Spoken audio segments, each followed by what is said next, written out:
Hello, everyone, and welcome to the StarCityGames.com Open Series in Los Angeles. I'm Glenn Jones, and I'm here with Ryan Delang. Thanks for coming by, Ryan. Of course, man. Thank you. Well, how are you doing in Legacy today? I'm currently X101. It's not bad. All right. You're playing a deck that is actually not that popular in the room. I've seen it pop up a lot. It's one of my favorite decks, and that's Maverick. One of the better non-blue decks in Legacy, historically speaking. Yeah. There are a lot of different variations on Maverick. Today we're going to talk about Ryan's. You've got the basic creature base that everyone has kind of decided is the main norm. Yeah, they're the right? best cards. Yeah, Noble Hierarch, Mother of Runes, Stoneforge Mystic, Scavenging Ooze, and Neither Reliquary.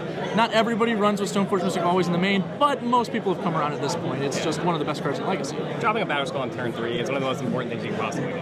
Everyone loves a good free win, and Stoneforge Mystic provides. Exactly.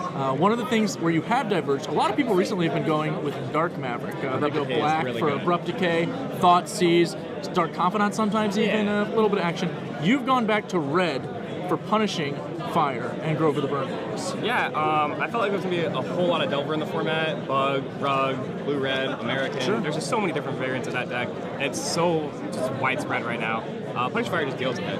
I don't care if you flip it. That's cool. I'll kill it every time, 4 days. It's fantastic in creature matchups, and the better Liliana the Veil gets, the better Punishing Fire gets too, to help you counteract it as well. Exactly. I mean, I was playing against Jund earlier today. +1. I was like, okay.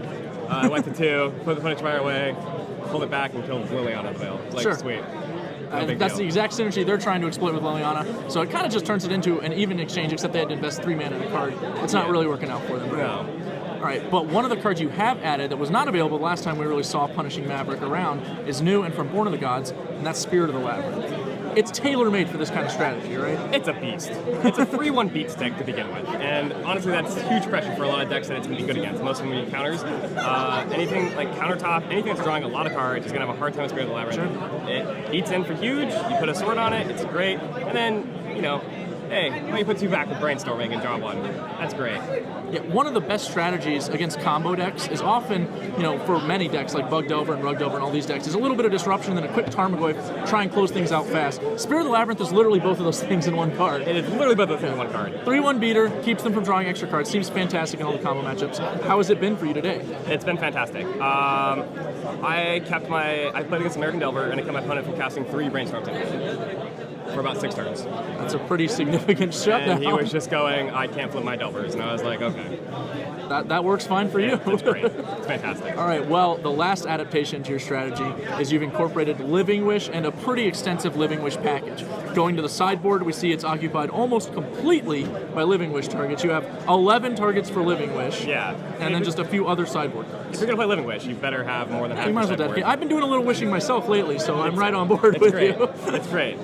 First off, we'll talk about some of the cards you have duplicated. These are cards that are all in your main deck. Yes. You've also added them to sideboard, so Living Wish can kind of function as those cards. Yeah. And a lot of them have a toolbox aspect. Exactly. Yeah. Which is the whole point of Maverick, is the toolbox. Exactly. It's basically letting Living Wish turn into Green Sun Zenith for you Which when I it needs still to. run. Yeah. And you also can access, of course, non-green creatures out Which of the is sideboard. super relevant in that. Yeah. Spirit of the Labyrinth, one of the good ones we can get to.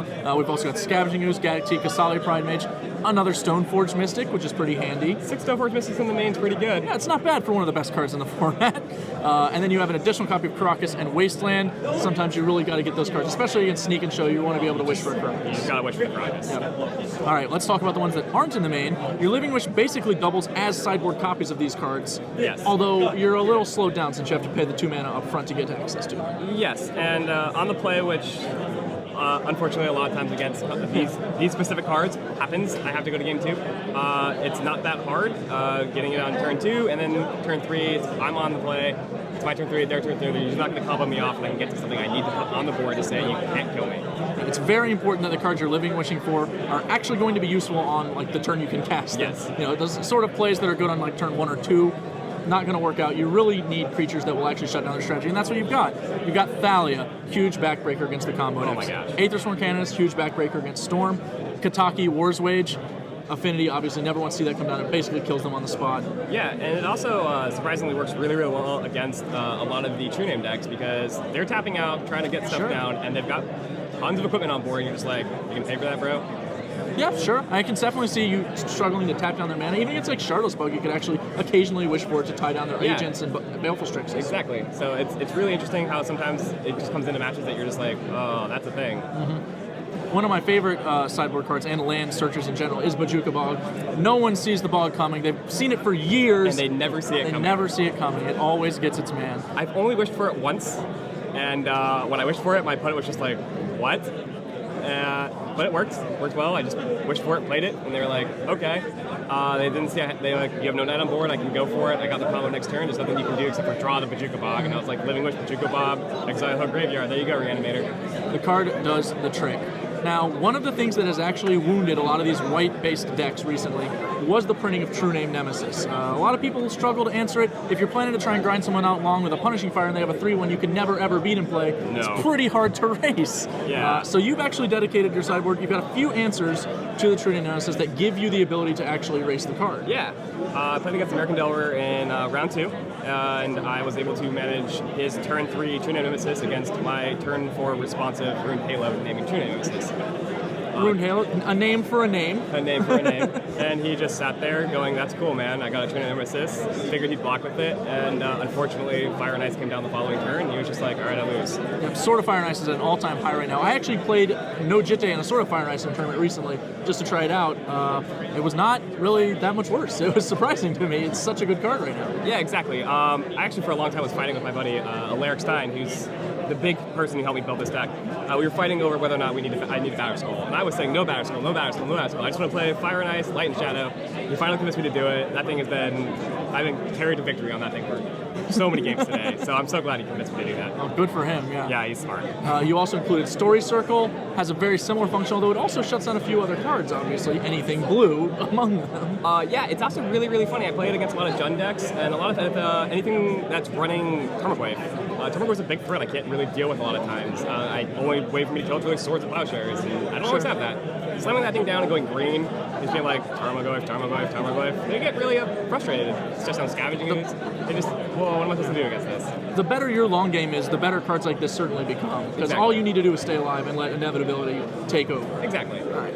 Last but not least, we have a couple more pieces of equipment for our Stoneforge Mystics. We have Manriki Gusari, old standby, old reliable. Nobody's playing it lately, I see. And I'm really frustrated with that. I'm like, oh, why aren't you guys playing Manriki? It's really good. Kills Batter Skull. That's good enough reason for me. Yeah, it's a fantastic card in any Stoneforge mirror, especially when we're already talking about how popular a lot more swords are becoming. Exactly. Including one of the ones you're playing, which is Sword of Light and Shadow. A little unusual to see in Legacy. I think it's a great card in Modern right now. It's very underplayed in Modern. But what drove you to want a Sword of Light and Shadow in this particular deck? It gains 3 life, which is super awesome.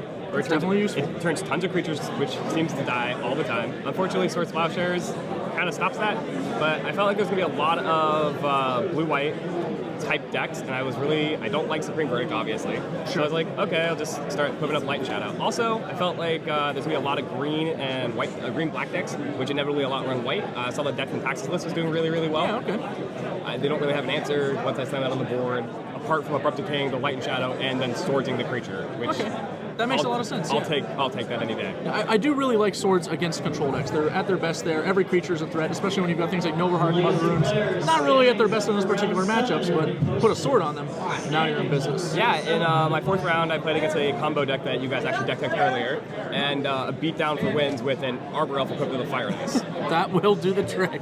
All right, Ryan. Well, they have just posted up the pairings for the next round. Perfect. You are still in copy contention, so good luck. Thank you, sir. Hope you get there. Have a great one.